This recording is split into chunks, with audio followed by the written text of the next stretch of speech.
There's more heartbreak in Buffalo. We preview this Super Bowl and noted Chiefs honk and apparently union president of the referees of the NFL. Nick Wright's going to join us. It's time for your Monday Pig Pile. Your football Sunday has dwindled down to this. Just a bunch of busted bets and broken fantasy dreams. You need this, and we're here for you. Immediate reaction, big opinions, gang tackling. Be one with the channel. It's D.A. Sunday Pig Pie. Oink, oink, suckers.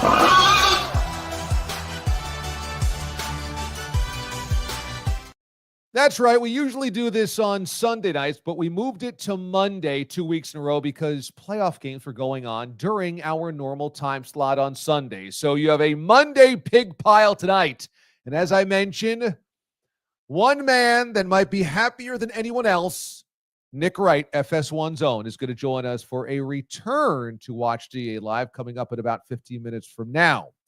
Also, we've got last dive bar goods to give away. So get those comments in and let me know how you feel about Monday nights versus Sunday nights, because we've now done this 2 weeks in a row. And I guess we'll likely do this the Monday after the Super Bowl as well, because either we do this during the Super Bowl's first quarter now, or after the game, which is kind of late going into a Monday for most of you and me, or we do this on Monday following the Super Bowl. So I want to get your feedback on how the D-Aliens feel about the Monday nights going forward, because we've got at least one decision to make on the day of or after the Super Bowl. All right, gang, let's get started here with your Furious Five.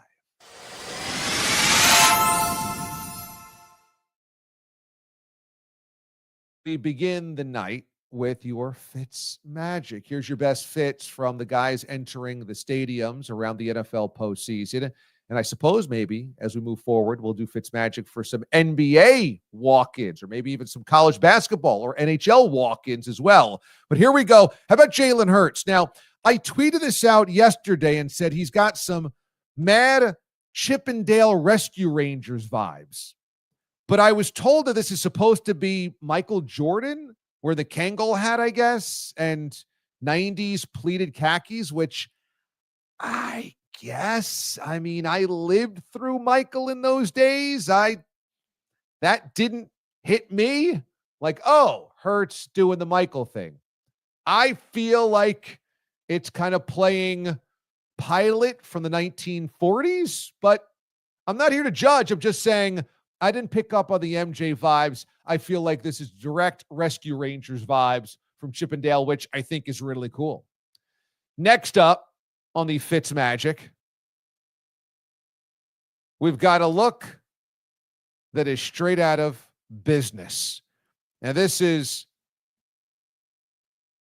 a look for Travis Kelce, cleaning it up nice, which Pat Boyle, our very own, said, yeah, cleaned up my parlay real nice as well. Good to see Patty B in the winning column using Travis Kelce's fit as a diving board in there. And then finally, how about Mac Hollins? Mac has now become a staple on the Fitz Magic segment here on Watch D.A. Live. And how about this? Of course, Mac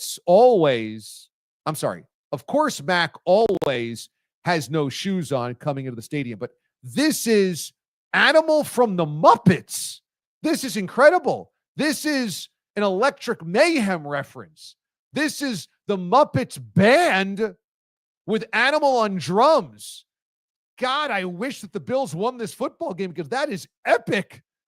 Out of all of the Fitzmagics throughout this NFL season, is dressing up like Animal from the Muppets band number one? I mean, we could just do an entire Mac Hollins segment dedicated to his fits coming into stadiums. Hollins also with 2 huge catches, and the touchdown over the shoulder was a beautiful play. Might be the prettiest play of yesterday's AFC Championship game, alas, in a loss. And that's where we will begin with your breakdown of the AFC and NFC Championship games. I think I can confidently say that the officiating left everybody dissatisfied outside of Kansas City. And I hate, you guys know, blaming the officials or the refs for your losses. I oftentimes say blaming the refs is the first exit before Loserville.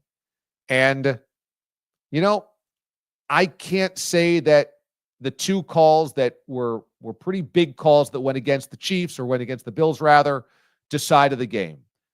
I didn't like the Xavier Worthy catch.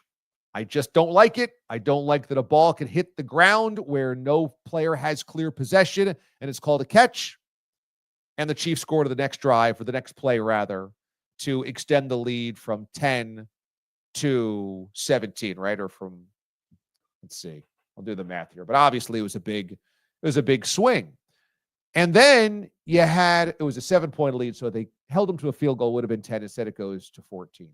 Next up, you have the spot on the fourth down, which, again, I disagree with. I think that Josh Allen got the number, got the line, and I hate the fact that there's a ref that comes in from one side and says he got it. There's a ref that comes in from the other side and said he doesn't. We don't have any clear evidence one way or the other, and one guy overrules the other guy, and that's just the way that it is. There's no measurement. There's no anything. It's just run up from under the hood, and sorry, Chiefs football. I don't like that. I didn't like that. And knowing that the Chiefs got the benefit of the doubt on 2 penalties last week against the Houston Texans, both of which, by the letter of the officials, they believe were right, but certainly felt ticky-tack to say the least, it just left everybody dissatisfied. And I will say, just as I said this morning on the Sirius XM show, I felt as though Gene Steratore of the CBS broadcast owed us better clarity on why things were happening. And the fact that Steratore disagreed with 75% of the calls last night left us again all wondering, well, what was right? Were they wrong? Did it always benefit the Chiefs? What happened here? On top of that, on the 4th and 5, where it's off of Dalton Kincaid's fingertips, Nance says there's a penalty flag down. The graphic says flag, and then there's no clarification on why there is no flag. It's just, nope, sorry, got it wrong. So it just left everybody, I think, with a squirrely feeling in their stomachs. And I don't like that being the walk-away feeling after a pretty epic AFC Championship game. This has become a heavyweight tilt each and every year.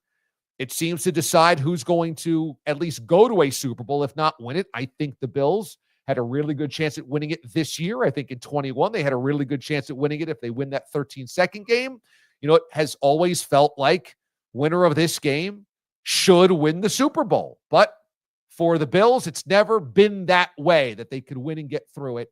And to know that the officials had at least some hand in clear swing moments of this game without clarity of explanation, I thought was extremely dissatisfying. Number 2, the Bills had to be killers last night, and they weren't. Okay? This has become obvious. If you are going to beat the Chiefs in a game of significance, you better cut their heart out before they cut out yours. And the Bills couldn't do it. And this is the difference between being a champion and being a really good football team.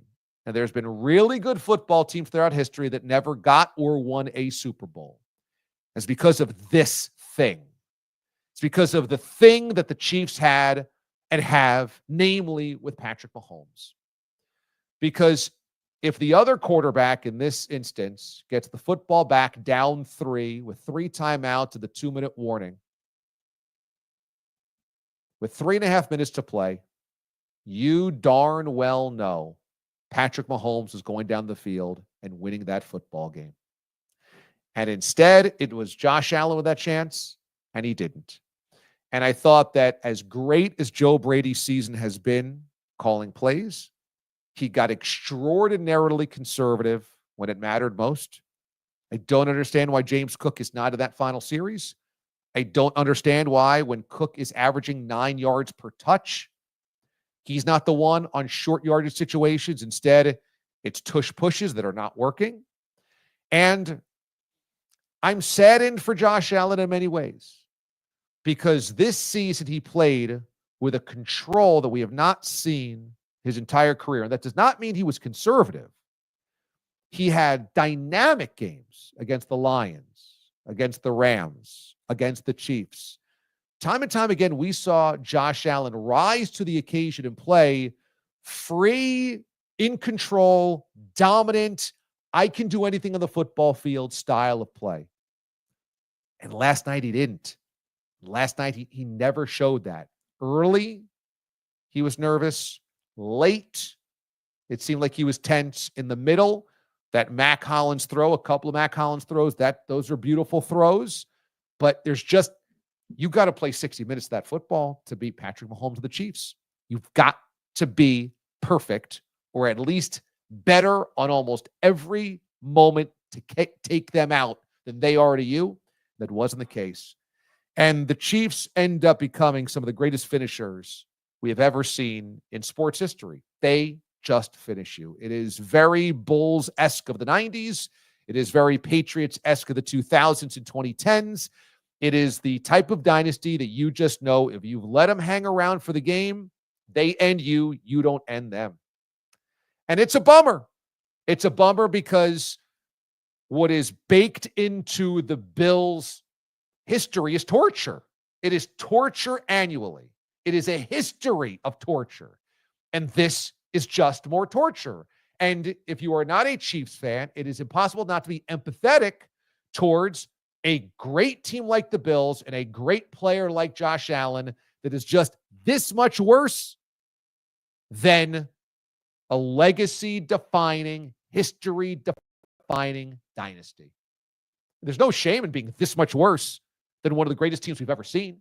And it is certainly up for debate if they win again this year that the Kansas City Chiefs of the last 3 years are the greatest football team ever. There's no shame in being this much worse than that squad. But to watch them tortured, to watch Patrick Mahomes basically pluck wings off of a fly every playoff game against Josh Allen of the Bills is gut-wrenching in many ways. Now, I don't dislike the Chiefs at all. I worked and lived in Kansas City, and those are some of my favorite years of my life. And I still have dear friends there, people I consider family in Kansas City that love the Chiefs. I could never root against the Chiefs. I think they're a wonderful sports story, and they're so eminently likable compared to our last dynasty, the Patriots. But the torture of the Bills is so captivating. And to see them tortured again it's so hard.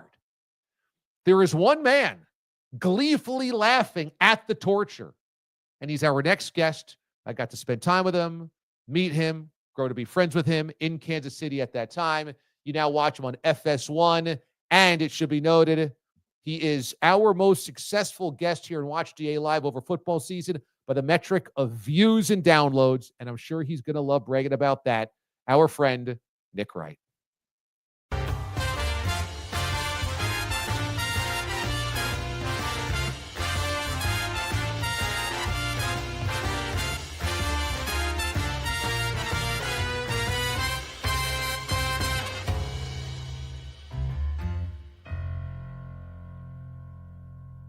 Two-minute warning, 4th and 6, 4th in our... Oh, my God. Oh, my God. Go be the greatest team ever. Is he? Oh, he dropped it! He dropped it! He dropped it! Let's go! Let's go! That was the scene last night at Casa de Wright. Nick Wright joins us. Indeed. Here on Watch What's up, D.A. buddy? How are you? Couple things. First, who's the Marquette Marvel? Is that person a shade under 6'1", or else you're going to hear from my attorneys? I don't know who that is. That's producer Aiden, who has here on the show that you. Okay, got it. Oh, the in the picture. Oh, okay. I didn't. All right, yes. I didn't know what Marquette Marvel meant. I thought it was. Okay, I'm an idiot. All right, got it. No problem. Second of all, just under 6'1", just over 6'1". We'll talk later. Okay, perfect. Sounds great. You did have a fact error, which is very unlike you on that thing. What? It said noted Chiefs. And then you misspelled a word, or it's 2 words actually. Truth teller. Oh. You wrote apologist. It's truth teller. And I listened to your amazing open, and everything you said is correct.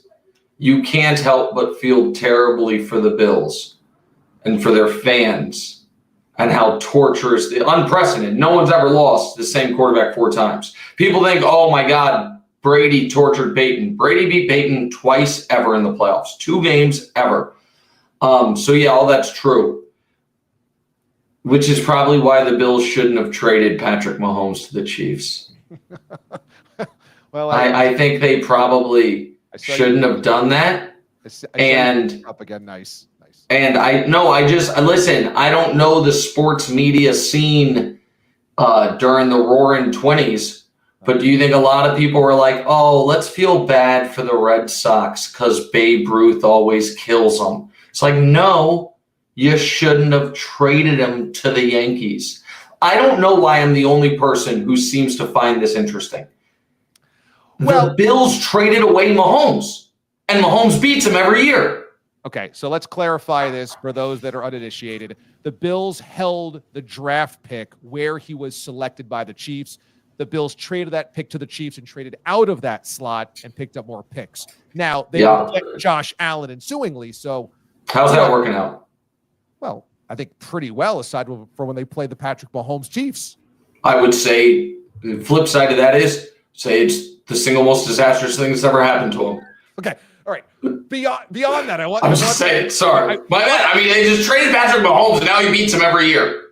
I wanted to ask you this: you went on a battle war path against Adam Schefter yesterday in advance of this game.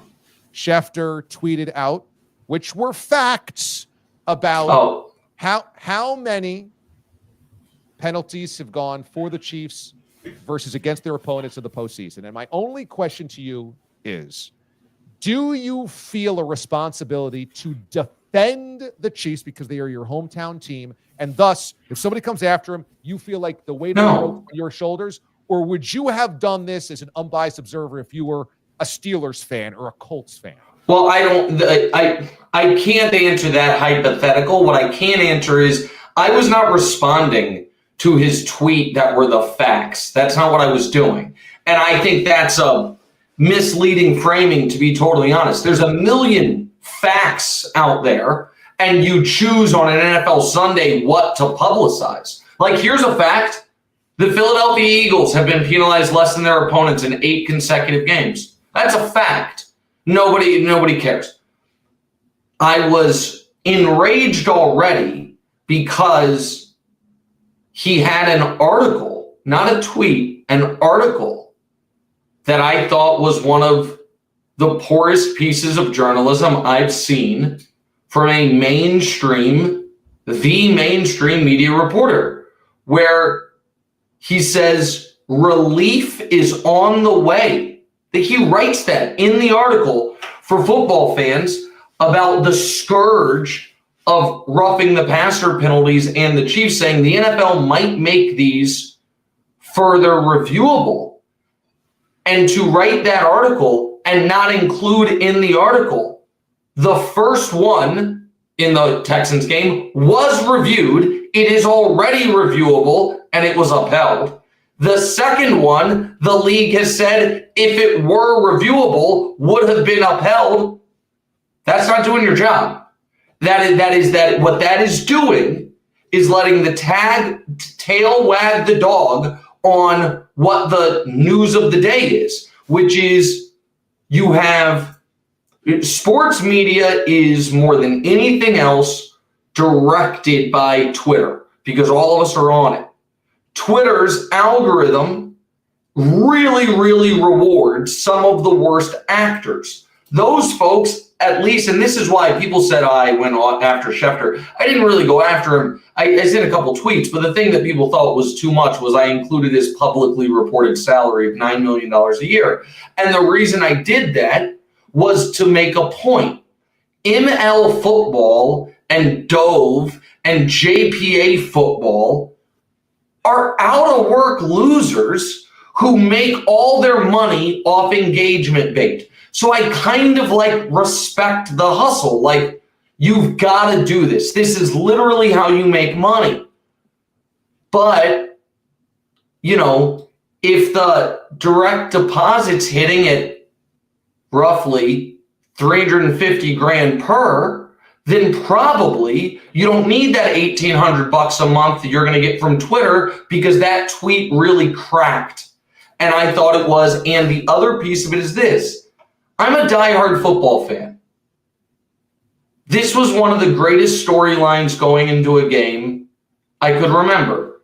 Josh Allen trying to finally conquer this mountain, or the Chiefs, as you put it, trying to become the greatest team of all time. And that story was totally set to the back burner this week so people could indulge ref conspiracies. And then the morning of the game, the single biggest Twitter account in the football universe pours kerosene on the fire, I thought was a disservice to fans, a disservice to the sport, and insulting to the Chiefs. And so, yeah, that's why I did it. And and then I've got Hambone calling me intellectually dishonest, whoever that guy is. Whatever. So I totally understand your point of view on the matchup itself should have carried the day, and officiating did. And I can tell you, I cut a video after the show for this YouTube channel, or after the game rather, last night, and it absolutely went crazy last night. It was one of our highest viewed videos with nearly 100,000 views in less than 24 hours, really less than 18 hours, which dissected the calls that went against the Buffalo Bills. And so I do think a lot of this is for people that realize it's great engagement, it's great traffic. We got to talk about the refs. However, I also think there's a legitimacy to talking about the refs, because I do think last night, like so many games before, it has felt as though the Chiefs have benefited from the doubt. Last night? Yes. Last night, when the Bills touchdown before the half, if there was any pass interference, it was OPI, and they called DPI, but it was declined because he caught it, so that doesn't count to the numbers. Well, we can go tick for tack on. Yeah, sure. Let's do it. Okay, so I didn't like the Xavier Worthy catch because I don't like the idea that neither player has possession. The ball touches the ground, and they award it to possession on either side. I thought CBS also blew that by saying that's an interception. I said, no, that's an incomplete pass. I didn't like that call. That was benefit Chiefs. So that call, which on the field was called a catch, which after the play was reviewed, I'm very glad you're bringing that up, because, and this is, to me, speaks to the insanity of this, the way the internet has tricked people. Do you remember what happened after that play? Do you? I'm sure you do. The Chiefs ran a play. Yeah. They ran a play. And then they went back and they reviewed it. Yep. Is that allowed, Damon? Usually not. No. No. Not usually not. That's against the rules. Well, it depends on when the side judge says the play is stopped. Right. But we didn't. You're right. We don't know. You're right. If it were, but was there 1% of internet chatter about that? No, of course not. Yet, to this day, you'll hear people saying, oh, the Chiefs early in the year, they let a coordinator call timeout, which never happened. But it was for a moment, people thought it did, so it became the truth. So that this play that got challenged probably late, because there was never a whistle. I went back and watched. There's never a whistle. That thing got upheld. If it had been called incomplete, there was a penalty on that already. And it was going to be a hold, and it was going to be first down Chiefs. Yeah. But then that would have been the conspiracy, right? It would have been it was incomplete and they got bailed out with a penalty, which was a penalty. It's all nonsense. It's all and we literally these playoffs saw a referee come to the sideline and pat Josh Allen on the head, apologizing. Well, hey, let's frame that correctly, though. Allen was the only guy that clarified what happened, and he says the ref came over and said, "Hey, chill out with criticism." You believe that? You believe that? Well, wait a second. What? So the only explanation of what happened, I'm just supposed to not believe? You're saying don't interpret your own facts, but you're telling me that you're interpreting your own facts. No. It's not my own facts. I'm making this statement that I think you'll agree with. Have you ever seen that happen ever in the history of football? It might not happen on the sideline, but it happens on the field all the time. Hey, chill out. No. Got it. That's not a question. Have you ever once seen a referee your entire life watching football come all the way to the sideline, go to the bench, talk to a player, do the international signal for my bad, tap his chest, the ref, tap his own chest and walk away? Have you ever seen a referee come to a player during a game on the sideline like that? I haven't. I don't have any conspiracy associated with it whatsoever. I don't care that Josh Allen, every single year of his career, is number one in drawing roughing the passer penalties. I don't care that he gets one for every 100 snaps and no other active quarterback gets even 0.7, because I think, you know what? Referees are generally pretty above average, okay? And the teams that we think get all the calls are just the teams who have the most standalone games and they're always winning. So all the best teams, all the best quarterbacks seems like they get all the calls. But the idea that wouldn't have been considered a 5-alarm fire if in the first playoff game of the year for the Chiefs, Mahomes demanded a call on the field and then the referee came over and maybe chastised Mahomes, or maybe, I think it's a lot of people be like, is he apologizing to him and saying my bad? You and I both know that would have been the narrative. Yeah, but that's really not a fair thing to throw over all of this, because Patrick Mahomes does get the benefit of the doubt from the officials, and I'm not even saying based on what? I'm saying based on what?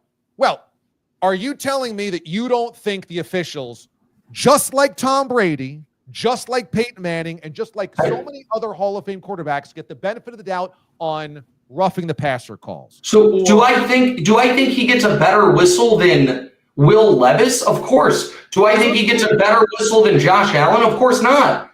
Oh, no. Okay. So we can agree that Allen and Mahomes both get the benefit of the whistle. Of course. That's all I'm saying here. That's all I'm saying. So if an official went over to talk to Patrick Mahomes, it would not be surprising. It might be a 5-alarm fire, but it would not be surprising. It would be shocking. I've watched football for 35 years. I've seen it happen once ever. It would be shocking anytime it happened. This is kind of my point. Like, this is it.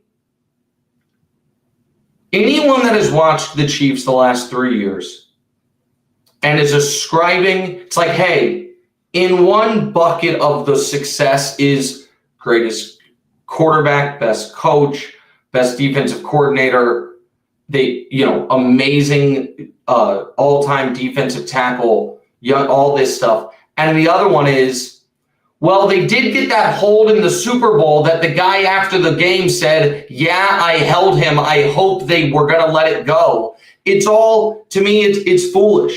And I think it is taking away from what we're watching. And I think it is disrespectful to the game as a whole that we are now, the Monday after this football game, talking about what that the two calls people are mad about is a call that was called a catch, reviewed, and upheld that we both, I think, agree with, very borderline, like could have been a catch, could have been an incompletion, and a fourth down sneak that they didn't get, that maybe he got, maybe he didn't, but one of the downsides to sneaking the ball is you get lost in the pile, and it was 3 inches on either side. This is what, as opposed to, I don't know, man, for the second straight year, Josh Allen had the ball in his hands with a lot of time, down 3, and didn't make it happen. Second straight year, world's at your fingertips, kid. Down 3. Time's not a factor. All the timeouts. He went, Kyle Brandt, as big of a Josh Allen fan as there is, tweeted, I bet he wants this one back. Made for this moment, essentially, this is your moment. 6 plays, 17 yards. Okay. I mean, but maybe it's Gene Sterator's fault. Well, so here's where I think you lose people. I'll be very, very honest here. All of these things that you say are totally valid and logical, and things that I have echoed as well. That's Josh Allen's moment. He does not come up as big as Patrick Mahomes would have come up big. There are multiple moments where the Bills turtled, the play calling got conservative, they had to get off the field and they allowed touchdowns. And for some reason, James Cook is on the field on critical downs. These are all Bills' problems. But to not acknowledge that there has been questionable officiating, maybe on both sides, but at least there's been questionable officiating over the course of the postseason, and that people are upset because it feels like, whether it's right or wrong, that the Chiefs get the benefit of the doubt. I don't give with respect, I don't give a shit what it feels like. But I don't care. To just go on the defensive, to just go on the assault, I think kind of Damon, who did I go on the assault on? Adam Schefter because of a terrible article? Well, okay, that'd be one of the victims. Yeah. Sure. Who else? I think your whole tone is, if you blame the officials, you're so stupid. You're a loser. Okay. So you hold on. You think I'm sorry. That's a unique take. That's a Nick Wright take. Losing teams blaming refs is loser behavior. That's a new thing. I'm sorry. I thought that was one of the only things we all agreed on.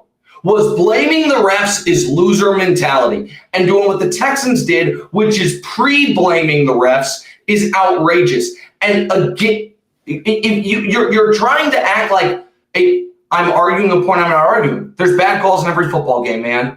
Did people like the unnecessary roughness Saquon got? Because I didn't early in that game. I didn't like that.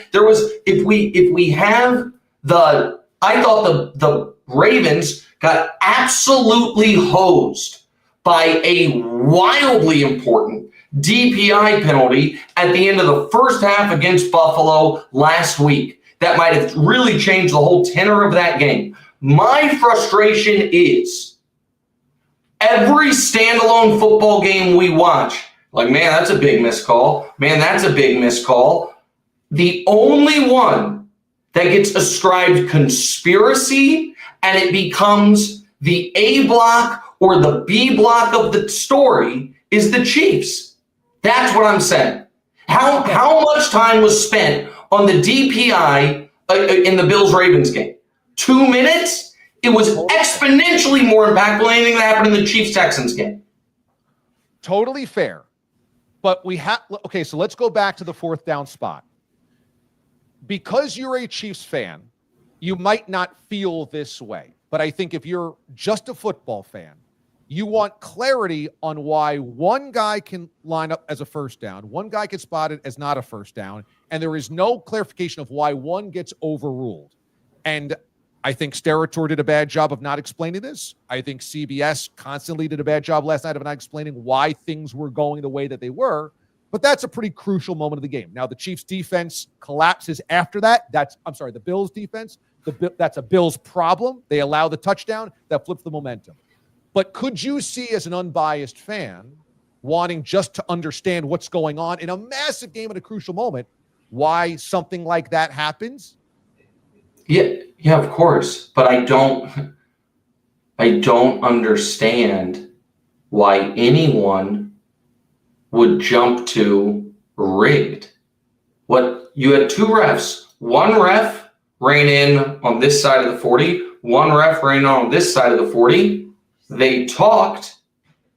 The one guy said, I saw it better than you. That's obviously what happened. And then they went to review it. The problem with, I think, people that aren't disingenuous, such as yourself. I want to make sure I said it right. Disingenuous is bad. People that aren't disingenuous, I'm saying it properly. It's a double negative. So genuine people would be a better way to put it.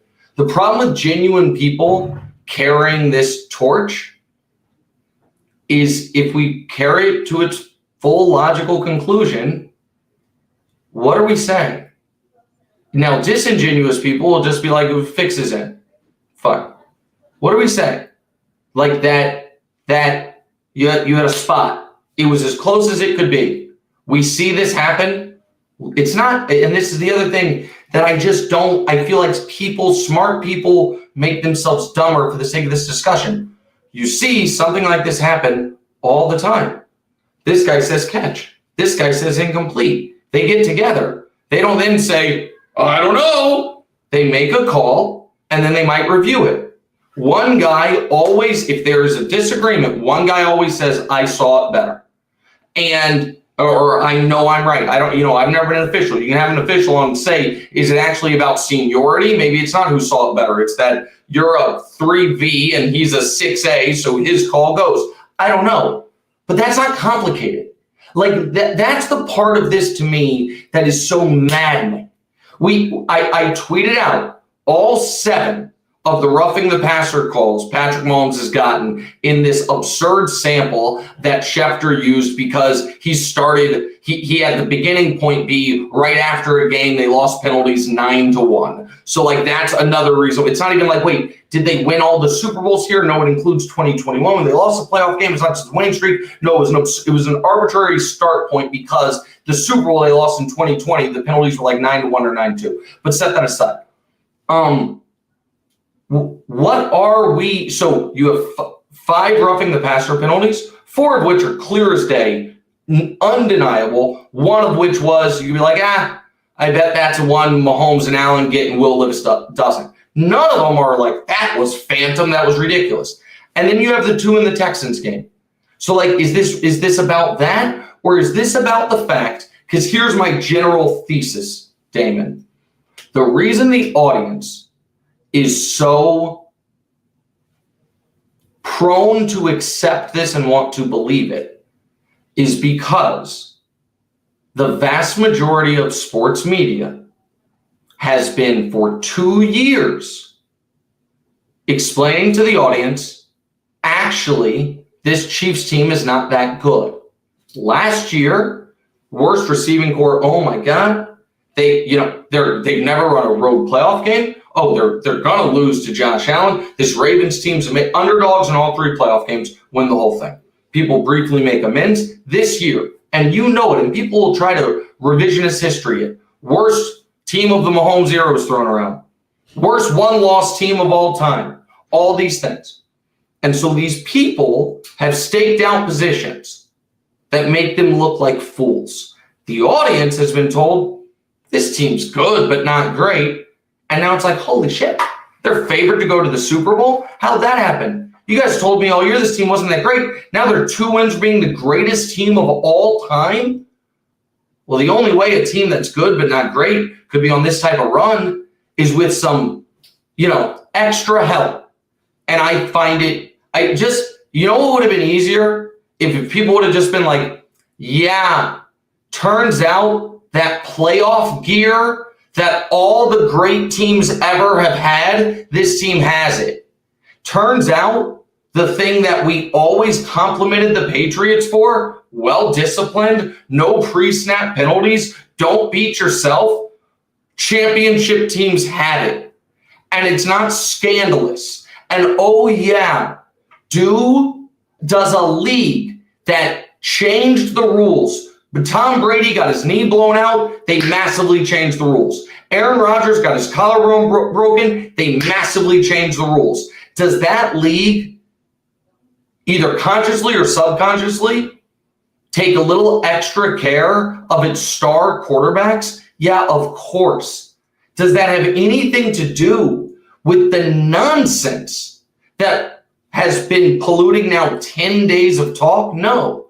And the idea that I'm saying this because I'm from Kansas City or a Chiefs fan, as opposed to everyone else saying going the other way, because it's so much easier than being like, God damn it, I swore I wouldn't make a fool of myself again by underestimating this team, but I have. So now my bad. I find it outrageous. And if I hurt Schefter's feelings, I apologize.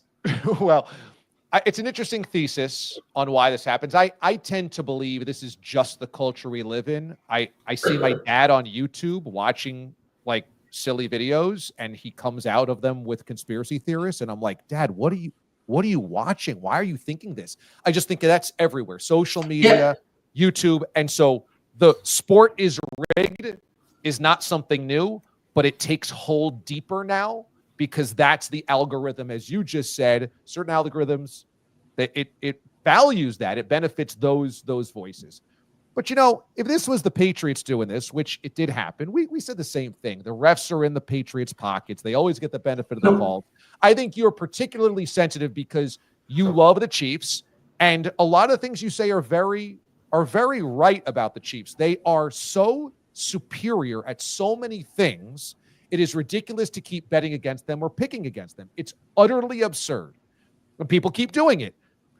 And I don't know if that's the reason they're hoping the officials are the ones that are, making the mistakes, or it's a convenient excuse. I just think the Chiefs' fatigue is real. And that happens again with every winning team. And people were sick of the Warriors. They were sick of the Patriots. They're sick of the Chiefs. That happens. And we live in conspiracy theory culture. That's the biggest reason this is happening the way that it is. Well, I would say it doesn't. I mean, you know how much I love you and respect you and look up to you. I don't think it's helpful if the day after the game, we're doing 28 minutes on the refs. Well, to be fair, I've had like 6 of those minutes. You have taken the torch. But you, I didn't take it there. I didn't take it to any of the ref stuff. You not one thought on the games, how Mahomes did Josh Allen crump. No, it's like people like again, like that. You're right. I'm passionate about this stuff, so I talk. I'm long-winded, but the reason I went there was because I know you're very passionate about this, and this is the fiery torch right now of every sports fan or every football fan. So for us to ignore it when you think it was the fiery torch after, I know it was the Texans week. You think the story after Bills Chiefs was the refs? I think a lot of people came away from that game talking about calls, talking about. Oh, okay. Well, you know what? If people say that it was the A block on, I don't know what you listened to or what you watched today, but no, I know for last week it was everywhere. Last week Aikman made sure that Aikman, does not like the way they protect quarterbacks. I get it, whatever, like that. No, last week there were 2 legitimate, like, obvious moments, like, oh, that's a controversial call. The color commentator hated it. It happened once, then happened again. Then Mahomes flopped on the sideline. Like, that's going to be a firestorm, right? If people watched Bills Chiefs and said the refs were the story, then I'm here to tell you, you can't watch football and enjoy it anymore. Chiefs Texans, I get it. Like, there were 2 massive calls. I don't even think they were like the second one. If they don't call it, it's 2nd and 6. I don't actually think it was that massive, but it was a personal foul penalty, whatever. And the color commentator freaked out. Got it.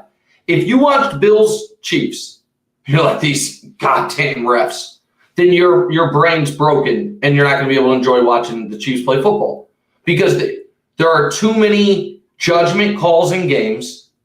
You are never, ever going to accept, the fact you're going to always ignore. I'll give you an example from the game. Josh Allen fumbled the ball on a quarterback sneak. We never saw who came up with it, and then a Chief is holding the ball, waving it, and the refs were just like, no, Bills ball. That, by the way, was the right call. And you see that in football all the time. You and I both know that the same internet accounts that drive this and then make people think this is the story. If the exact opposite happened, Mahomes fumbles, it goes into a sea of nothing, a Bills holding the ball, and they say Chiefs ball, it's a massive controversy. And so the idea that this is, if Bills Chiefs was a ref game, then every game's a ref game. If people who feel that way, you should go watch something else. Honest to God. Or you should, here's the other thing. Then this is the other part about it where I know everybody's just lying. I know this is the other part that makes me so mad because I don't think people actually believe it's rigged. I don't think people actually think the refs are in the back for the Chiefs. I think they're whining babies. Guys, gambling's legal. If you think it is a rigged sporting event, I hope you have made mortgage payments betting on the Chiefs. Because this is a big thing you see all the time. It's rigged. They're losing next week. The fix is in. I can't wait till Josh Allen beats them. I'm like, well, that's odd. You feel you are certain the thing's fixed. You're also certain they're going to lose. Okay. All fair enough. All fair enough. I think where I come at it from is I try to be in touch with what people are talking about and what people are very passionate about. And I try to go there because that's what the conversation is. I think, I might be wrong, I thought a lot of people came out of that game wondering about the officiating, whether it was right, wrong, indifferent, one-sided, two-sided. I thought there were significant calls that people had questions about. So that's why I went there with you, because you did go scorched earth on Schefter. That was interesting. That became a thing yesterday. So I did want to get there. But you're right. Maybe we did too much of the officiating because I did really want to ask you a football question. And that is a legacy question because both you and I value the history of this game to a great degree. And I wonder if Allen hasn't done it yet, if it's ever going to happen. And if you were to step back and take the time machine 10 years in the future, do you think we will have ever seen Josh Allen win a Super Bowl? Yes. Yeah, because he's the second best quarterback alive. So that guy, I mean, Mahomes not going to win all of them. So see, and you began the conversation saying, kill the Bills because they traded. Well, yeah, of course. Well, he got the second best quarterback alive. So can you? Well, that sucks. If it's not only you could have gotten the best quarterback alive, you could have gotten the best quarterback ever. Did the Rockets make a mistake? Akeem's great. Took him number one, won 2 titles. They made a mistake. Probably should have taken Michael Jordan. Just probably. I mean, I love Dream. So you do think Josh Allen wins a Super Bowl? Yeah, I do. Listen. He's second best quarterback in the league. So here's the other thing. I said, when you said at the beginning, when I said it should say Chiefs truth teller. Here's the other thing nobody wants to hear. I've also only ever been a Bills truth teller. People can get as mad as they want. Every year when they were wildly overrated, I told everyone they were, and every single year I was right. I was never wrong about the Bills. Every year I said they were wildly overrated until this year when I said wildly underrated for the exact same reason they were previously wildly overrated. The media overrated previously the name players, Diggs, Poyer, Hyde, and that made them think those guys were better than they were, so the Bills were better than they were, but it also made them think their losses were devastating. All year long, I've said the Bills are the second best team in the league. All year long, I said that the Chiefs, Bills in the AFC Championship game, at the very beginning of the year, I thought the Bengals maybe could be there, but then it was very clear, Chiefs, Bills. I never believed in the Ravens. I thought the Bills could win that game yesterday. I didn't think they would. I thought they could. So, yeah, I think at some point they'll win a Super Bowl. The tricky thing for Bills fans is this. History does tell us coach quarterback together, if they don't get to a Super Bowl within 5 years, not happening. Like there's so what does that mean for Sean McDermott? I don't know. But Josh will win one at some point. I don't know when, but I would bet yes. Like of the active quarterbacks, I would set Mahomes' future Super Bowls over under if I set it at 3.5. Including this one? It was from today. Does he get over, under 3.5 more rings? Because over would tie Brady. But the problem's the wrong word. I mean, he's, one game away. Like this one is kind of determines the bet there. Like if I were setting odds, I would set Josh's number at, here's a fun one. If we set the number at 1, what would you do you think he's more likely to finish with 0 or 2? Is really what that question is. I'd probably go under, but if you set the number at 0.5, I would hammer the over. You know what I mean? Like I think he'll get one, especially because he doesn't fold in big moments. I don't think he plays his best at all times, but he certainly doesn't fold in big moments. Nobody thinks he folds in big moments. If you set the number for Lamar at 0.5, I would take the under. I think Lamar's going to have a tough time. And I don't know that he'll play as long. Burrow, if you set the number at 0.5, I would take the over. It just depends on how many the Chiefs collect. And I know you have a run. It also depends if some of those guys change conference. The NFL maybe should realign conferences based on quarterback power. Like it sucks that all 4 of those guys I just mentioned are in the same conference. Sorry, go ahead. I interrupted you. Yeah, but I mean, Kelsey's going to retire here soon. Chris Jones probably has a couple of years of dominance left. At some point he gets older. We don't know who next wide receiver 1 is going to be for Patrick Mahomes. So there is the possibility that there is the dip, just like Tom Brady had a 10-year dip in the middle of his career where they don't win a Super Bowl. They might go to them and not win them. But, the last 2 years also, to your point, that the Chiefs have been branded as not a good version, and they might win 3 Super Bowls without Tyreek Hill. Yeah, and last year's Chiefs team, that was legitimate. They were the 3 seed. They had 6 losses, all of it. The commentary surrounding this year's Chiefs team was some of the dumbest thing I've ever seen in my life. They had the best record in the league from start to finish. Go ahead. I just don't know if these versions of the Chiefs that don't score 30 points, could lose 5 games of the regular season last year, et cetera, are collecting rings. I agree. I think Allen will get one. I think Burrow will get one. But, man, I don't know, because then it takes – somebody has to beat the Chiefs in the playoffs. And what team or what quarterback is going to do so? Because they're not doing it yet. Here's the more kind of complicated is the wrong word. Trickier part of it.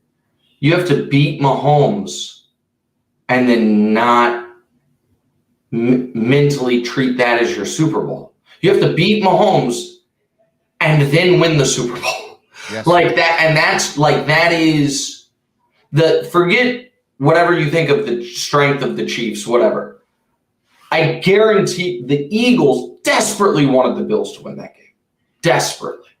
Because they would know, well, we've been here before, and the Bills are going to have felt like they just won the Super Bowl. And you know what I mean? And so that's the other, it's probably, oddly, does Jared Goff and Jaden Daniels and Jalen Hurts, obviously Jalen Hurts in it this year, but, do all those guys have a far better chance? Because they have 2 ways. Basically, those guys have 2 ways to win the Super Bowl. Beat Mahomes or beat the guy who beat Mahomes, like Stafford's way. Have somebody else. You know what I mean? Stafford, right. Yeah. Since Mahomes has been in the league, there is only one guy who has won, or one quarterback who's won a ring that isn't either him or the guy that beat him. Because Brady won 2. Brady went through Mahomes on both. Mahomes won 3, and we'll see about this one. And then Hurts, by the way, if he wins, it's the same thing. He will have beaten Mahomes. Stafford's the only guy. You know what? And I love Matt Stafford. I'm starting to think I don't know how much that ring counts. If you win a Super Bowl or in Patrick Mahomes' career and you have to beat Patrick, does that even count? That feels like people talk about LeBron's bubble championship. I might have to put a little asterisk because Stafford has a non-Mahomes championship.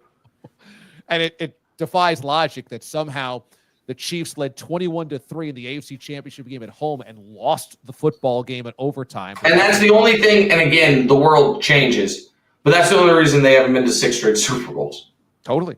And look, if D Ford lines up onside, I mean, they go to 7 straight Super Bowls. Well, but so here's the D Ford thing. I have mentally convinced myself, and I believe this. If D Ford doesn't line up offsides, now the tough part is if I think they win that Super Bowl, then it's like, oh, you get one and you're knocking Brady off from one. So now the race is really on. Like, that's the crazy thing about, like, just say the Tampa Super Bowl. If the Tampa Super Bowl goes different, then instead of right now it's 7-3, right now it's 6-4, with Mahomes having a chance to, like, in 2 weeks just be the consensus GOAT. If it were 6-5, but Mahomes had beaten Brady in the Super Bowl, had a three-peat, and won 5 in his first 6 years, it wouldn't even be a debate. But here's what I was saying to the D Ford thing. If D Ford wasn't offsides, they wouldn't have fired Bob Sutton and hired Steve Spagnuolo. Okay. Butterfly. And without the Steve Spagnuolo, and if they don't lose to Joe Burrow, they pay Tyreek Hill instead of trading him. And I love Tyreek, but the Tyreek Hill trade is one of the greatest trades in NFL history. You got Trent McDuffie, George Karlaftis. Well, you got one of them. You got all these guys that helped build this defense. Yeah, that's an interesting butterfly effect. That's a good one. I hadn't thought of that one. Well, I feel like that in 2 weeks we'll be ready for the Super Bowl, but I do think there was a lot of deflation yesterday because it was like most people wanted to see Jaden Daniels, or they wanted to see the Bills, or they wanted to see a combination of a new Super Bowl matchup. Like if it was the Chiefs, people wanted to see the Commanders. If it was the Eagles, they wanted to see the Bills. And now we got a rematch of 2 years ago. And I think it's going to go the same. I think the Chiefs are going to beat the Eagles in a tight game, and it's going to look exactly the same as it did 2 years ago. So I will leave you with this. Do you think the people that are kind of like, on the Super Bowl will come around and get fired up for it? Or do you think it's an matchup like the final Patriots against the Rams? Well, I don't know that was an matchup. That was an game because Belichick depantsed Goff. You know what I mean? Like, just that was – I don't remember going into that game thinking that, this game sucks. I did, only because I wanted to see Mahomes. I think people were – That was exciting. And remember, that was when the Saints got robbed on the no pass interference thing. So a lot of people loved the Saints in that Super Bowl too. The NFL quickly transitioned from rigging things for the Rams. They should have rigged more for them to doing it for the Chiefs. Here's what I think. I think that the Chiefs are the biggest show in entertainment. And them being in the Super Bowl is always good. And the ratings back that up. The conversation backs that up. And people can, like, I understand though we wanted to see Jaden Daniels' side of it. But Chiefs Commanders would have felt like a 2-week coronation. This feels like the Chiefs could lose. Chiefs, they're like, with respect to the Commanders, there was a precisely 0% chance the Commanders could have beaten the Chiefs in a Super Bowl with that defense and a rookie quarterback. The Eagles have the experience, and it is the two best teams. Once the Lions defense got as banged up as it was, the two best teams were the Eagles and the Chiefs. It's pretty. I mean, let me rephrase. I think the two best teams played yesterday night, in the Bills and the Chiefs. The best team from each conference is who we've got. That should be great. And I am very excited for the following things. I'm very excited for someone within the Chiefs to remind the Chiefs that there are a lot of guys on the Eagles who a little under 2 years ago said they lost because of the turf. In fact, people, old school folks remember back before it was cool to blame the refs, it was the turf was why the Chiefs kept winning. It's never the coaches or the players or they're just better. It was the turf. And it was so weird because it was like the Chiefs played on artificial surface, and then when the Eagles had the ball, they switched out the turf, and then actually it was a pass rush problem. It's crazy. You wouldn't believe it. And the other thing that's going to happen is the NFL Honors is going to happen 2 days before the Super Bowl. And what you're going to see is nominated for MVP, Eagles. Nominated for Offensive Player of the Year, Eagles. Nominated for Defensive Player of the Year, Eagles. Nominated for Defensive Rookie of the Year, Eagles. 5 players at those awards. They won't be there, but nominated. And what you'll see is nominated for the Kansas City Chiefs, nothing, no one, anywhere. And it will, this week that ref stuff really did, I can report. That ref stuff was in the locker room, and it made the right people really angry. And they'll create a new thing this week or next week about the awards and about all of it. And I think they will submit themselves the greatest team of all time. We have had an amazing run of guests here this season for football and Watch D.A. Live. But as I mentioned before, you were the king of traffic. You had the most watches, the most downloads across multiple platforms, and the most watched videos of all of our guests. And so that's why you are the only guy we invited back. Two-time? I'm a two-timer? You're the only two-time. Wow. It's like a two-time SNL host. I was about to make that same thing. I'm like Steve Martin. I enjoyed. I appreciate it. I say this like sincerely. I really like how slick and well produced this is. Like the intro, I think it's really good. I didn't mean to get contentious earlier. I love you. But it's weird, and I'll leave you on this because I know that was you saying goodbye. For someone, my wife tells me this all the time, for someone who ostensibly argues for a living, I don't really take people disagreeing with me that well. You'd think I would have developed that skill. It's funny. I get angry. I get actually angry. Yeah, your blood boils, and it makes for great theater, and people want to hear what you have to say, which makes you such a compelling sports talk host. And it's amazing, but it's interesting because you can see the littlest thing, and you are now let's go toe to toe. And whether it was Josh Allen versus Mahomes, whether it was the referees, whether it was the rig thing, the internet, Schefter, whatever, whatever that thing is, you're kind of like Chris Jones. I probably need to go to therapy. Whatever that is, if you know how to pick that button or whatever, that button, man, you are on fire. That was great. We had so many comments that loved this. People saying this was the best episode ever. So I know I told you 15 minutes. It ended up being more than an hour, or not quite. Right, yeah, because whatever. It was great. And again, you probably asked the amount of questions you normally would do in 15 minutes, but when every answer is 7 minutes long, I kind of do that to myself. Quick question. Did you thank you for the tequila. I was about to say, I was like, should I just drink some of the tequila? And I was like, man, I have too many things still to do and too many things tomorrow morning to be drinking hard liquor. And I drink tequila straight or on the rocks, but I don't, no mixers or anything. And I'm like, so all in the spirit of this show being sponsored by tequila, I'll drink during the show, but I'm gonna have a nice little glass of wine and relax. Thank you, Damon. I appreciate you, brother. And if I may, just one plug for the people watching on YouTube. The What's Right stuff on YouTube, trying some new stuff or whatever, check that out. And if you liked a few minutes of me on Adam Schefter here, you can get the extended version tomorrow. See you, buddy. All right. Thanks, bud. Nick Wright joining us here on Watch D.A. Live, the only two-timer for Watch D.A. Live in terms of our football guests. I have to go back, and I think Miraz joined us multiple times, but not as a football guest. But hopefully you guys enjoyed that conversation. That was really good. That was really fiery. Love that. All right. Awesome. So let me just wrap up a few loose ends here on the show, because I think there is Chiefs fatigue, and I think it comes from a couple of different places. I think one, it normally happens with winning. As I said before during the interview with Nick, people were sick of the Lakers and Celtics of the 80s. We got sick of the Patriots. We all hated the Warriors by the end of that run. Might still be going on. These are the things that just kind of always happen.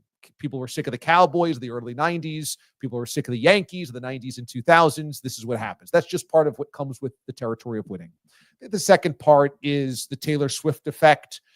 I think has made people feel like it went from football to something different. I have no problem with it. I think it's kind of cool because I love the sport. I love the game. I love the idea of little girls that might have never watched a football game going, yeah, I want to watch the Super Bowl. I want to watch the AFC Championship game. I grew up with a dad who loved football, so I sat next to him on the couch, and at 7 years old became mesmerized by the sport. I think that's really neat. So I don't mind that part of it, but I think that turns some people off because the celebrity aspect people are just generally kind of turned off to in today's culture. And I think maybe the other thing just is that when there's an inevitability of winning, it sucks what people have as hope watching games, that they hope they see something that's crazy. They hope they see something that's unpredictable. And when the Chiefs always win the big games, much like the Yankees used to do, much like the Patriots used to do, it sucks that life out of you that you feel it's inevitable. You feel like no matter what, they'll never go down. But it just raises the stakes. But that's what I think ultimately is in this Chiefs fatigue thing. And we'll see. Another Super Bowl with them. The numbers should be really good on TV. Maybe people are taxed, but it really doesn't matter because the Super Bowl is the Super Bowl, and everyone's going to watch no matter what. On the NFC, I grew up in a Giants household. My dad's a massive Giants fan. And even though Saquon Barkley is not a Giant, and I know that a guy like Mraz has taken a million pot shots at Saquon and this, that, and the other thing, I think it's awesome. I think Saquon Barkley is so deserving of this run. He toiled for years on an organization that had no offensive line and no quarterback.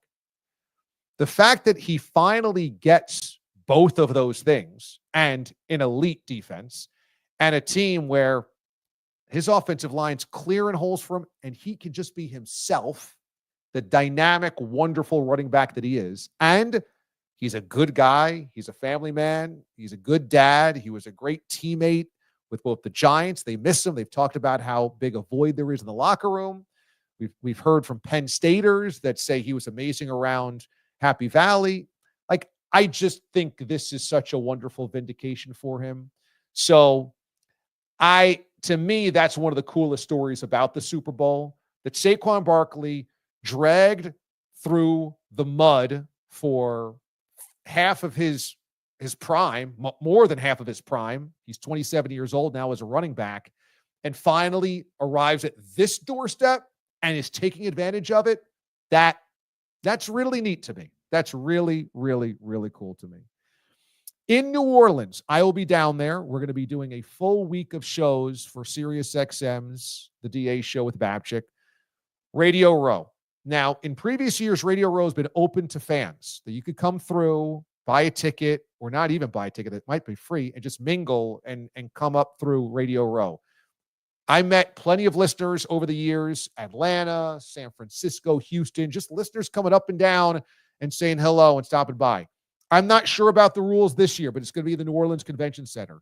If you're going to New Orleans for the Super Bowl, if you live at or around New Orleans in Louisiana or driving distance, please come on down. We're going to be on early. It's 5 to 8 local time there. But after we get off the air, we're hanging out. I'll be back on Radio Row later in the day to do some spots for the NFL radio channel on SiriusXM. I would love to see you. So put the word out, put the bat signal out.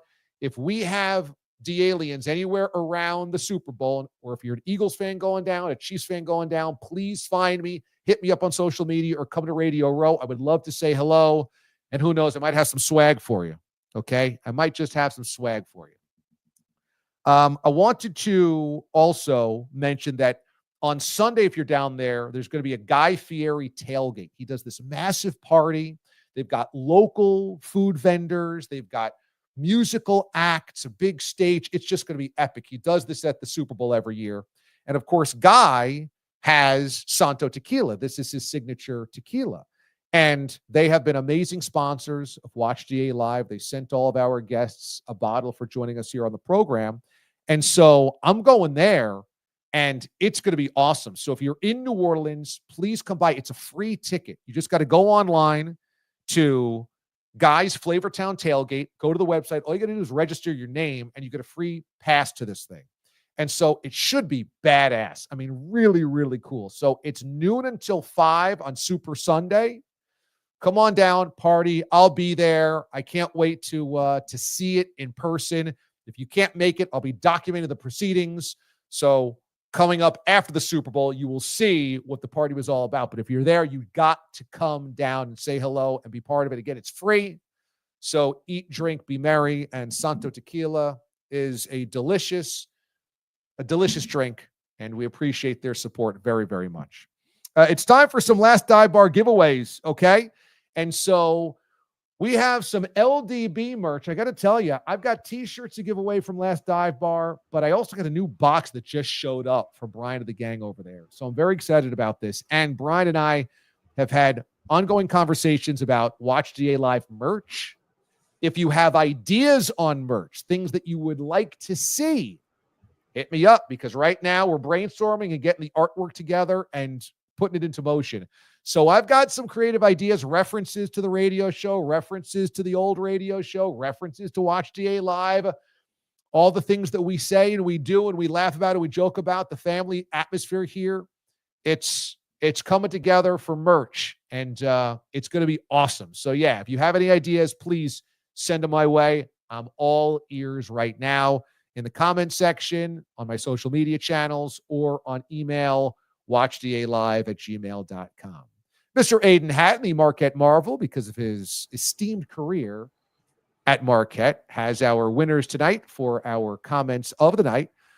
Aiden, how about that? We had about 20 minutes squared away for Nick, and I think he went 50 minutes. So we went slightly over what we had allocated.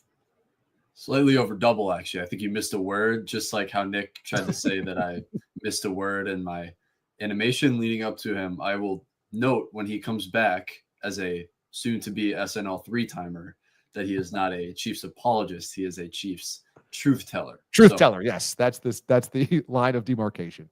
Speaking of apologists, my apologies, Nick. And I never want to question your height ever again.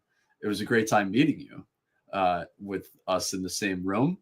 And if we'll go back and run the tape and see what the height difference is. I think I had him by about a half an inch. I've been listed as 6'1" since high school. So, but that's neither here nor there. You know who had a crazy night? The comment section. And most of all, a longtime D-Alien and friend of the show, Mariana, checking in on YouTube. This was the most emotional D.A. has had the whole time, is when he sees Rosie. Yes, it was not lost on the group that Rosie tried to barge in during the interview. So that is not lost on our D-Alien folks. I love it. Tonight is just Rosie and I, because my wife is out of town on business. And so AJ is with his grandma tonight. And because I got to go into work tomorrow into the city for the show. And so it's just me and Rosie. So I think going to crack open some Santo Tequila after this and watch the SNL 4-part documentary, or at least maybe one or two of the parts, about the upcoming 50th anniversary special. Speaking of SNL multi-time hosts, I'm fired up to watch that, and no football right now. So I got to start digging into other things. So Rosie and I will have a very romantic night together, and I was very happy to see her burst in here during the Nick Wright interview. I'm very excited for post-football. Not excited for that incoming depression that comes the week after the Super Bowl, but we have some fun things planned with college basketball, Marquette Marvel. We got NBA playoffs coming up. We were just talking about that on the phone the other day. So I can't wait for all the stuff. The comedians coming back. Yep. It's going to be a lot of fun. It's going to be awesome. So as far as winners go, Mariana, I'd love to reward, because Mariana, we got to get her a T-shirt. I got to get her a gift bag. She has been just an amazing listener for such a long time. A day one D-Alien. I love her to death. We got to get her some swag. So Mariana, let us know where we can send your gift party bag. How many do you want here? Because we got a ton from the yeah. Okay, give me at least 3. Live producing on the air. Here we are. Yeah. But I'm glad Nick commented on how slickly produced our show. That's right. Yes. I'm going to put that in my bio, how slick the show is. So let's go to B Squared, also on YouTube. Oh, B Squared, my man from KC. All right, a long-time listener. Again, a D-alien from day one. He is. There was a lot of 610 Sports references in here tonight. These two were the best part of KC Sports. When KC Sports were the most irrelevant sports teams, yes, I know you guys were there in the heartland when the Chiefs were not as good as they are now, that's for sure. Now, Nick is from Kansas City. He grew up there, and he went back to work there and became afternoon drive in Kansas City, then moved to Houston, then got the job to go national at FS1. When I was there between 2003 and 2008. A complete wasteland. I mean, the Chiefs were good, but not great. They had the one great year. They were 13-3 with Priest Holmes, then lost in their first game, the no punt game against the Colts and Peyton Manning. After that, it was fringe 7-win, 8-win, 9-win teams that were good, not great. And then they went to the playoffs one year with Damon Heward as the quarterback because Trent Green went down. It was all Larry Johnson. They got beat in the wild card round. But I mean, I was there for some tired times, and the Royals lost 100 games every single year. So I was there during the dregs. And so the idea that there could possibly be a Chiefs fatigue because they win too many Super Bowls is so alien and foreign to me. But I have to say, Kansas City is such a second home to me. I love it. I love the city. I love the people. They have the biggest hearts. It is just such a great football town. It's a great food town. It's a great drinking town. I love those things more than anything. So I got to get back. And maybe this football season, I get back to Arrowhead. I find it to be a spiritual experience. So I miss everybody there, and B Squared. It is so good to hear from you. And I tell you, it is so cool. This is what I find so cool, that this show on YouTube attracts everybody that ever listened to my show over 20 plus years, whether it's Fort Myers, Kansas City, Miami, Boston, CBS, or now Sirius XM. Everybody finds me here. And I just find that to be the coolest thing ever. It's like my whole life it's like, you know, when you get married and everybody in your life is in the same room. No. You'll understand one day, Aiden. Thank you. And you're like, well, that's my friends from childhood, and those are my friends from college. Those are my friends from my 20s. And that's my friends from my 30s. That's my family. And you're like, wait, everybody's in the same room for me? That's what this show feels like. And it means a great deal. So if you feel like the show is a good fit for your friends, your colleagues, your family, tell them about it, because Sunday nights, or in this case, Monday nights, is just one big family reunion of the DA show throughout the decades, which I love. Couldn't have said it better myself. And I think it's full circle that you round out the history of your career with our last winner tonight. We have a celeb in the house, another celeb besides B Squared. We have another celeb who was nice enough to donate to the channel tonight, Mr. Mark Twain. Yes, Mark Twain himself wants to bring back Stormbot for $2. So thank you so much, Mark. Stormbot was an idea of mine in Kansas City. I was doing morning drive, and they said, well, so the one thing we need in morning drive is traffic and weather. And I said, in a sports radio show, they go, we got to have traffic and weather. Got it. And it was such a pig vomit thing from Howard Stern. It's like, traffic and weather during a sports show? So they had a traffic reporter come on once an hour, I think. And it was a quick traffic report. Okay, I understood. But I said, I got to give the weather? I got to give the weather? I said, what? 32 and snowing today, partly cloudy skies, highs around 38. I mean, I'm like, that's my job. So being a 20-something smart aleck, I said, you know what? You want the weather, we'll deliver you the weather. And we got one of those voice modulation programs online. This was 20 years ago. And I said, we're going to build our own weather robot. And we just put in what the forecast was to the voice translator and had it spit it out. And then we played it on the air, and we had him do it in like this kind of it was stilted robotic voice because it was technology 20 years ago. You're really doing AI before AI, though. Yes. And it had, we chose British accent. So he was like a salty British robot that would give you the weather, and he became larger than life and a whole character, and we built a personality around him and a whole narrative and storyline. And so, yes, the bizarre absurdities of the show go way, way back. And it is great to hear a reference to Stormbot. And who knows, because we have merch coming up, maybe one day there will be a Stormbot t-shirt you could buy. Stormbot 3000, your friendly neighborhood weather robot. Again, full circle back to your career. We could do this for 2 hours, and we may with new content that we're planning. Tease. But going back to another stop in your career here in my home city of Boston, and your friend Chris Curtis, he actually still does the weather in the mornings. DA, they toss to him, "Hey, here's Curtis with the weather.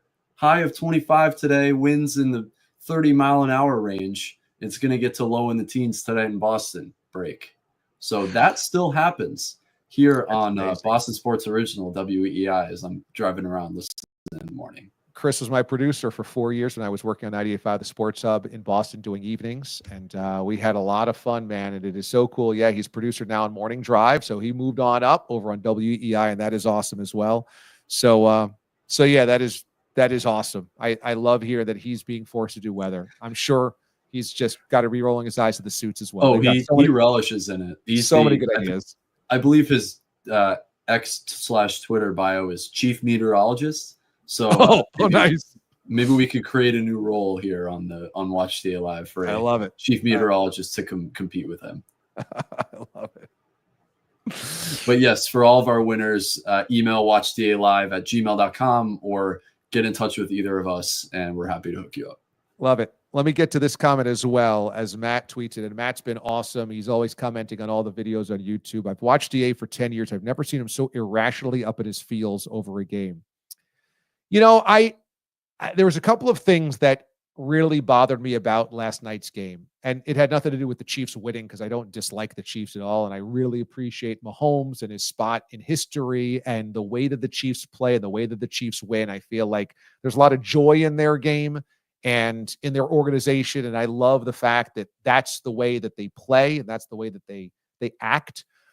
The things that bothered me was I am a terrible empath. I really am. I when people are going through traumatic experiences, especially in sports, I feel deeply for them. So it's just the way that I've been cut. And I always say this, the teams that are the longest suffering, I gravitate to and I root for. I always pull for the most tortured fan bases. In every big matchup, I go, well, when's the last fan base to win? And however long ago it was, then I'm usually rooting for that team, unless there's some overwhelming reason, you know, that I love the favorite or love the team that just recently won. So the Bills' torture hits me very deeply because it's torture. And I just know how much they care. And to see them lose again like that, my heart goes out to a fan base that deals with that. And I guess I felt the same way about the Chiefs before they won a Super Bowl because I lived it. I was there in the middle of the Kansas City Chiefs' torturous years where they were good and not great, and they couldn't find a quarterback, and they couldn't win a playoff game. And Schottenheimer and Gunther Cunningham and Dick Vermeil and Herm Edwards and on. Todd Haley it went, and they just couldn't figure it out.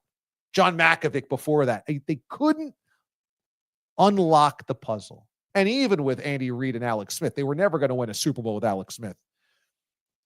And so I see the same thing happening with the Buffalo Bills, and that I felt the torture last night. And of course, I went up there for a couple of Bills games the last couple of years. This year specifically was so much fun. So that was part of it as well. The second part of it is I hate when games get muddied because of officiating and because of poor coaching. I hate that. And I thought, and I said this to Nick, I thought big calls last night were muddied. I didn't like that in a big game. I thought the game was important and special enough that they didn't have to be muddied calls as well. The second part was, though, I thought Bill's coaching started to become undone late. I hated the play calling, and I thought Joe Brady had a great season. Great season. I thought he got too nervous late in this game. They kind of lost their way. That annoys me. That bothers me because I want to see players put in positions to be their greatest on the greatest stage. And I didn't like a lot of what the play calling was for the Bills. I didn't like that James Cook was on the field, et cetera. That really annoyed me because I want to see two teams that are Both. I think the Bills were just as they were just as worthy of making a Super Bowl and winning a Super Bowl as the Chiefs were. And we didn't get their full-on capability because I thought coaching got scared. But, unlike the NBA, the NHL, or Major League Baseball, and I love the Mets dearly, unlike college football or college basketball, nothing will ever touch me the way that NFL games do, and specifically the playoffs. It's just part of my soul. It's part of my DNA. These clips that I watch on YouTube or on Twitter or on Instagram of old games, of NFL films, of old uniforms, of old matchups, they are deep within me. And there's so much joy in it for me to watch those old games and to talk to those old players. And I know the Chiefs Bills is the old days right now. I know in 10 years we'll be talking about, remember the Chiefs and Bills playoff games? And in 20 years we'll be like, remember how great they were? Like when I was in high school, Niners Cowboys decided who won the Super Bowl for 4 straight years. The NFC title game in 92, 93, 94, 95. The winner of that won the Super Bowl. Well, back in the day, it was always the NFC. But Niners, Cowboys, you just knew collision course every single year, and winner of that wins a Super Bowl. And we go, remember Niners, Cowboys? Remember when Dion went from the Cowboys to the Niners or vice versa? Remember that Steve Young versus Troy Aikman? Remember Young couldn't get the monkey off his back? Bills Chiefs is that right now. So yes, I feel it very deeply. Last night's game, I felt very impacted by in a great way. Because what makes you feel alive? A great NFL football game does. A great one. And it was a great one. So yeah, I had a lot of feels, a lot of emotions. And I'm glad for it. Because if it was all a bunch of boring NFC championship games, 55 to whatever, what's the fun of that? I had so much fun tonight, man. I had so much fun. This was such a great night. We have some new videos up there over the last couple of days. I broke down the calls I didn't like last night from the AFC Championship game. That video has gone bonkers. It has 100,000 views already. I broke down the Dallas Cowboys hiring Brian Schottenheimer, which I just think is a ridiculous hire for all the reasons you might expect. But I've tabbed the Cowboys as Jones Family Circus. And I went into the Bills Mafia charity because after last week, Mark Andrews had a whole bunch of donations to his charity in the wake of his drops and his fumble. And I just thought, that this is a great story that should be told, that here's a fan base that other fan bases can learn from. Come together, do something good, donate in small chunks, $5, $10, $17. And it adds up, and you can do a lot of good in the world. And I love that. I love that the Bills Mafia has done that and created a template for other fan bases to do as well. So, all right, that's going to do it for us tonight on the show. I kept you too long. I promise I'll keep these things a little shorter and tighter so that you guys feel like you can watch the whole thing and not have to bail early. But tonight we just had a conversation go with Nick and couldn't short circuit that. So thank you, everybody. Thanks to the Market Marvel, Aiden Hatton. Thanks to all the winners tonight. Make sure you get a hold of us. Mariana, B Squared, Mark Twain. Make sure you get a hold of us because I want to send you guys stuff, okay? Got to send you Last Dive Bar stuff. And we count down the days until New Orleans. If you can make it down to the game, please come see me. I can't wait to meet as many of you guys as possible when we're on the road in New Orleans. Be good. Be good to one another. Before we let you go, I want a little Mo laugh of the day because we were celebrating Mo over the weekend. It was his 18th heavenly birthday. Little Mo meant everything to me. He's on this poster behind me. I love him. And he would have turned 18 years old over the weekend. And you know me, I think Little Mo's always watching this show, listening to the morning show, and he's with us all the time. And I wanted to give you a laugh of the day. So let's go to Jacksonville, where new Jaguars head coach Liam Cohn is going to give us a Duval.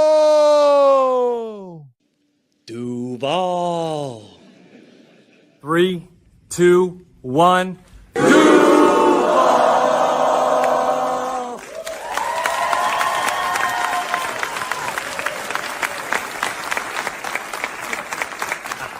Let's go.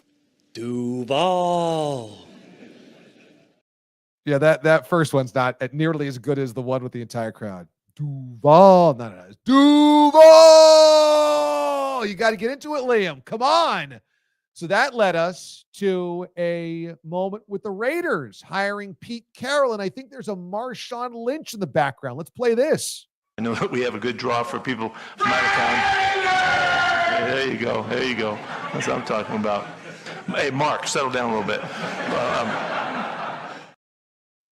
Settle down over there. I love Pete Carroll back in the NFL. The league is better with Petey on the sidelines. Can't wait to see what he does with the Raiders. That is going to give us our laugh of the night in honor of our friend Little Mo. Hey, once again, be the light, find the joy, spread the happiness. Be good to one another. I'm D.A. We'll see you tomorrow morning on the D.A. Show with Babchick. See you then, everybody.